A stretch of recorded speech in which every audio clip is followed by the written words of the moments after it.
এই ক্যাপো তো আমরা কম বেশি সবাই ব্যবহার করি। এই ক্যাপোর কাজ হচ্ছে এক টিউনে বিভিন্ন স্কেল বাজানো। কখনো কি ভেবে দেখেছেন যে আসলে ক্যাপো দিয়ে কিভাবে স্কেল পরিবর্তন হয়? ক্যাপো দিয়ে স্কেল পরিবর্তন জানতে হলে আমাদের এই উকুলেলের হচ্ছে আমাদের টিউনের কাঠামোটা, আমরা যে টিউন করি উকুলেলেটা, এই টিউনের কাঠামোটা আগে আমাদের জানতে হবে। এর আগে যারা আমার চ্যানেলে এখনও নতুন আছেন অবশ্যই চ্যানেলটি সাবস্ক্রাইব করে পাশে থাকবেন, যাতে সবার আগে নতুন ভিডিওটি আপনি পেয়ে যান। তার আগে আরেকটা কথা বলি, যাদের আসলে মিউজিক নিয়ে জানার আগ্রহ আছে তারাই ভিডিওটা দেখতে পারেন। আর যারা মনে করেন যে আমি বাজাতে পারলেই হলো, আমার কিভাবে কি হচ্ছে এগুলো জানার দরকার নাই, সাথে মিউজিক নিয়ে কিছু করার চিন্তা ভাবনা নাই, তারা চাইলে ভিডিওটা স্কিপ করে যেতে পারেন। আমরা যদি এখন টিউনটা জানতে চাই, তবে আমরা এটাকে যদি 1 2 এর সাথে তুলনা করি তাহলে কি হবে? 1 2 3 4। এখন যদি আমরা 1 বাদ দেই, 2 3 4, তারপরে যদি 2 বাদ দেই তাহলে কি 3 4, তারপরে যদি আমরা 3 বাদ দেই শুধু থাকলো 4। আমাদের টিউনের কাঠামোটা অনেকটা এরকম। ধরেন এখানে আমার 1 নাম্বারে যেটা আছে 1 নাম্বার, এখন যদি আমি এটা এখানে ব্লক করে দেই তাহলে কি 2 থেকে শুরু। যদি আমি এটা ব্লক করে দেই তাহলে কি 3 থেকে শুরু হচ্ছে। যদি আমি এইটা ব্লক করে দেই তাহলে কি 4 থেকে শুরু হচ্ছে। এই যে আমি যে হাতটা দিলাম এটা অনেকটা ক্যাপোর মতো কাজ করে। আমাদের টিউনের কাঠামোটা হচ্ছে এরকম। আমি যদি এখান থেকে ব্লক করে দেই, এইখান থেকে বাজবে। আমি এখানে ব্লক করে দিয়েছি তাহলে কি 2 থেকে বাজতেছে। এইখানে আমাদের ধরেন যে টিউনটা আছে সিতে, এখন আমি যদি এখানে ব্লক করে দিই তাহলে সি শার্পে বাজবে।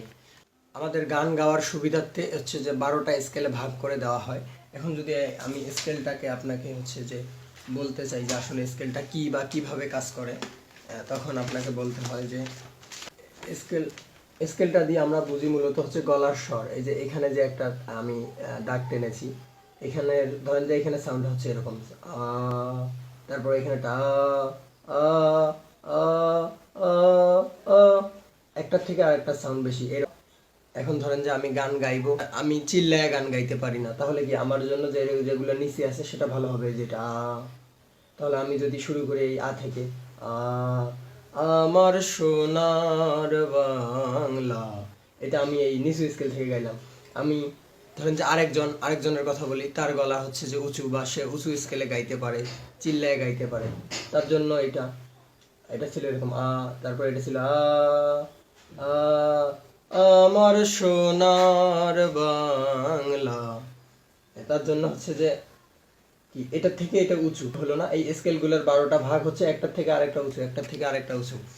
আমরা যখন উকুলেলেতে ক্যাপো লাগাই, ধরেন যে আমার এখন সিতে আছে, আমি যদি এটাতে লাগাই সি শার্পে চলে গেল, এই সি আছে নিচু, তার থেকে আমি যদি এটা লাগাই সি শার্প, সির থেকে উঁচু, আমি সিতে যেভাবে গাইবো তার থেকে হচ্ছে সি শার্পে আমাকে চিল্লায় গাইতে হবে, তাই না? এভাবে হচ্ছে যে প্রতিটা ফ্রেডে একটা একটা করে স্কেল আছে। ধরেন যে আমি এখন 1 নাম্বার ফ্রেডে ক্যাপো লাগালাম, তার পরবর্তীতে হচ্ছে 2 নাম্বারে লাগালাম, তাহলে কি হবে? এই 1 নাম্বারের থেকে 2 নাম্বারের সাউন্ডটা বেশি, আমার একটা স্কেল চেঞ্জ হয়ে গেল। এভাবে প্রতিটা স্কেল চেঞ্জ হয় আর কি ক্যাপোর মাধ্যমে।